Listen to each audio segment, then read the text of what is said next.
a sauce, I would put as much vegetables in it as possible and give it to him over the cooked pasta. So he was happy because he was getting his pasta and he thought he was, you know, getting what he wanted, and I was happy because I knew in that sauce there was parsley and celery, dulse, all these things that he might not have normally eaten.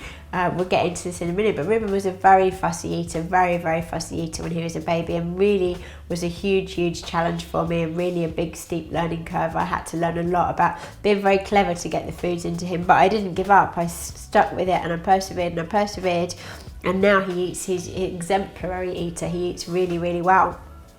So I think that's to do with how I educated his taste buds, because so much of the time you'll hear parents say, well, my children don't like vegetables, my children won't eat vegetables, and that was my experience as well. Actually, it's more common, I think, with girls, that girls are more keen to eat healthy. You'll hear girls more often will sit and eat a plate of carrot sticks and pepper sticks and whatever, and boys tend to be going towards the junk more, going towards the lesser nutritious end of the scale more often. But none of my boys were keen on eating vegetables when they were little, but I just kept trying, I kept encouraging them, I kept putting it in wherever possible, and then eventually their taste buds came round to that way of like, well, actually this is the most delicious food and this is the food that I really enjoy. Or another nice thing to do is to get peppers, red peppers or yellow peppers, and cut them in half and take the seeds out, and then fill your pepper with your pasta sauce, so it's like a pepper boat.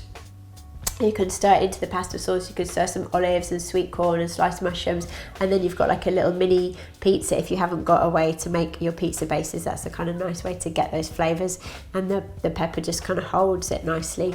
So that's another fun one to do as well. To make it a bit thicker, you can use sun-dried tomatoes. If you're following this recipe, I would use 6 sun-dried tomatoes, and I would pre-soak them just in water just for a few hours, and that's going to give the sauce some thickness. But what we're actually going to use in this time is goji berries. I'll show you in a second.